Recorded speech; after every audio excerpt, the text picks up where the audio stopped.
GT350 burned down when it had the Voodoo, got brought back to life with the Barra. It was really cool, then got pushed into a corner for multiple years. It has re-emerged and was fantastic on the street. At the track, kind of depressing results. I'm gonna unpack why I think it worked really badly and talk about a few solutions that I have on deck. The first thing, most importantly, other than weight, which we're gonna dive into in a second, is the shocks. We know that there's no front sway bar in the car, but even not having a front sway bar, the car is still so boaty. And I said in a video that I had a theory that because the MagneRide had a fault, it wasn't working. If you aren't familiar with the suspension on these, it's like magnetic controlled dampers, and what turned out was that wires were cut, so it was in like a fail-safe mode, which essentially like made the dampers do nothing. So it was as if I was riding on springs with very little damping. With that being said, wires got spliced back together. We're ready to rock. I haven't driven it yet, but it should feel night and day like I actually put good shocks on the car. With that being said, probably one of the most common comments on the video is that I should get Viking shocks, which is like a drag shock for the GT350. This shock in my hand, I ordered in 2021. The vendor that I got it from ghosted me when I responded saying that it didn't bolt up to the GT350 knuckle. And then that's right around the time when I gave up on the car, pushed it into a corner. Revisiting this, I reached out a couple weeks ago because I knew that the suspension was trash on the car and reached out to Viking directly. And it turns out this piece that I need, which is literally just a different lower shock mount, is like not available. So hopefully it can be something that's available soon. Essentially all I need is this bolt spreads a little bit wider on a GT350. I would hate to switch my lower control arm just to suit the shock, but honestly, if it's gonna take more than a week, we could probably just make something to make these work. With that being said, I want to see how the MagneRide makes a difference before going and slapping these bad boys on. You guys did make a good point though, what was happening at the drag strip, it was not able to slow down all the weight being transferred to the rear. It's probably hitting bump stops, unloading the rear of the car, and then it would get wheel spin. I did have ET Street R's on, which is not like the best tire for the strip. It's good for the street, but bias plies are better for manual cars, which I know because I put them on my R32 sedan. They work great. So I went ahead, got the same compound that I had on that car that works really well. It's also good for manuals because it, I think, is less likely to break stuff. But these are bias plies, not ideal for the street, but I got another set of wheels coming, so the next time we go back to the track, not only will we have better suspension, but we'll have the bias plies, which should have more traction. And for the street, I went up. This is another like 5 bigger sidewall. I think this is a 50 sidewall, a 315, 50, 17. So I went up from the 305 to a 315. It kind of looks like it's gonna rub, but I'm pretty sure we'll be good. So I'm hoping that I could turn the boost up a little bit more on the street. Because the biggest thing, man, like this car makes 1,200 horsepower. I just drove the Datsun. The Datsun feels faster. I think it's because it's heavy, so I had to put it on scales because I know like a stock GT350 weighs 3760. Mind you, the engine in this is like a boat anchor, so I was predicting it to weigh a little bit heavier than the V8 that came in it. You gotta imagine like turbo, manifold, intercooler, all that extra stuff too. Came in at a whopping 3,883 pounds, which leaves me in a sore spot because I want the car to be fast, right? Like it's kind of pitiful if it makes 1,200 horsepower and can't run a 9. Maybe it can with the stuff that we've done to it now, but it's like, do I go and fall down the rabbit hole of stripping weight out of it until it becomes a race car, or do I just enjoy it as a street car? Vaughn did tempt me with some of the leftover carbon bits from the S550s, but I don't know if I'm ready to dive down that rabbit hole, but it is something kind of in the back of my head. Planning to go to the track with it soon, test out the new tires, and I got to put some sort of better launch control on it because the way I was doing the rolling anti-lag was not ideal. I forgot the most important part, what I broke at the drag strip. The end of the splines broke off and actually took out the hub with it. So I got a new hub in there, and then I had already ordered both axles and a center diff. Cletus connected me to a buddy of his, Brett, who has a gnarly green like pro drag Mustang, and he actually had me order G-Force Outlaw axles, which I wish I filmed when we put them in. They're the heaviest axle I've ever held. It felt like 2 of these combined. I was like joking around and curling them, and it was ridiculous. So there's no way we're breaking an axle now. The diff is probably the next weak point, and we do have a replacement diff on the way. So if that breaks, at least I know that that's incoming. So we're pretty well equipped now to go back to the track. I know if I can get that 60 foot down from like a 2 second to like a 1.5, it'll be like a low 10. So that would be cool if I can dial in some of the other stuff too and enjoy the car more. Man, I feel like such a drag racer now, you know? Just doing all these drag exhibitions. Yeah, dude, I don't know, drifting just seems boring now, you know? Yeah, dude, the drifting, like we're going like 100 miles an hour max. Got like another 30 miles an hour on that thing. Yeah, so I want to do a video. I saw a lot of comments about it, just giving everyone rides in the car, but I wanted to get the car a little bit more dialed first, and I'm pretty confident now with this new tire setup, it should be better, and the suspension working will give me more confidence. So that'll probably be in an upcoming video, but for now, I have footage. This past weekend, we had a bunch of fun in West Palm Beach. Wasn't enough to make a full video, but I thought I'd throw it in here.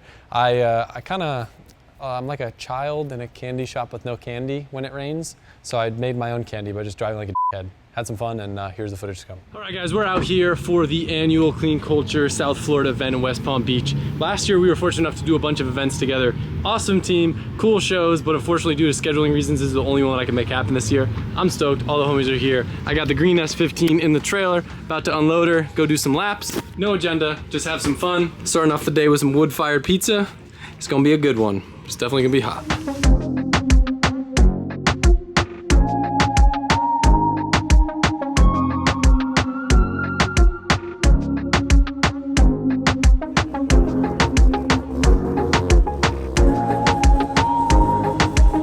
You gonna be driving with us? Let's try. Hell yeah. I suck, but Is that new? yo, after the invitational member, next day I bought it.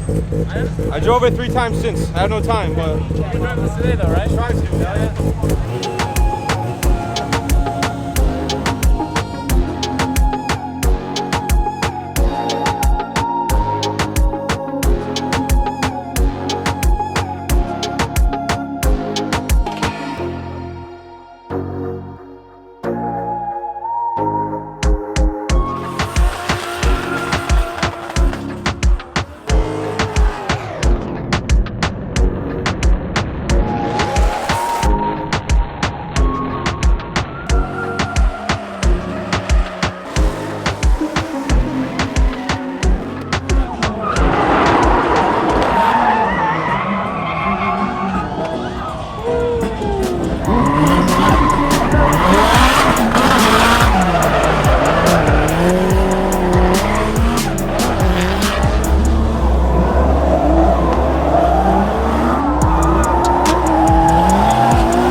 Beats. Beats.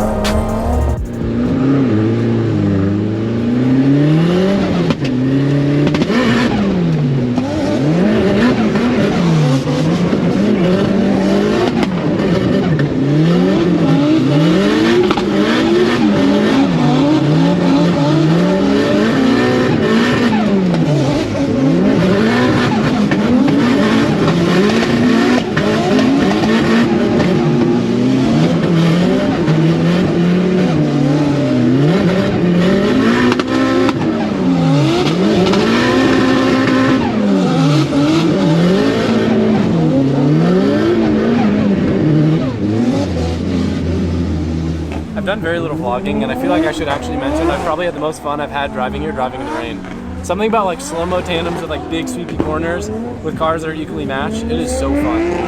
And there's like these two big puddles and you have to game it because a car like wants to spin out and all the water comes flying through. That's why I'm soaked right now. But it was super fun. You have fun? Sick. You're shredded? Yeah. I just hear the thing behind me. Bob! Bob! Bob! That's what an NA motor sounds like. Mine's his is Bob! Steamy. What you call straight edge vape.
Too grippy for a 720, Holy but that was still fun. We were cooking. Yeah.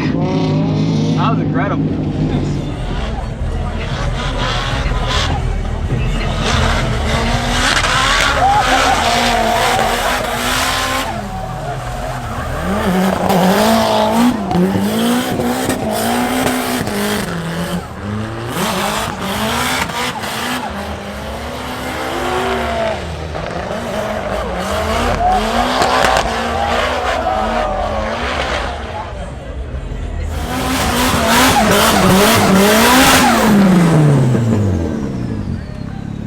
Sir? That's South Florida. Sir? Is there a filmer here? That was the coolest shot ever. My name. You have two filmers right now. Yo, filmer. this car is so good. It's reliable, it sounds great, it feels great, it's fast. It's a phenomenal car. I had a lot of fun driving, and I forget sometimes. I wasn't happy with this car for a while, and then once I played around with FDF and got my settings how I like it, I love it. Amazing to drive, plenty of angle, I can do whatever the f I want with it, and it takes a beating. I crashed into a wall today. I don't know if did you get my crash? You did. I think so, yeah. Yeah, that was terrifying, and it fine, nothing bent. Yeah. And it's an S chassis. Nothing like breathing in some thick Nitto clouds as you go on a 2-hour drive home. Good fun event. Hope y'all enjoyed it. Sorry about the rain. Too bad I can't control that yet. Yet? Yeah. I'm working on something. You gonna put us in Sandy's dome at the compound or what?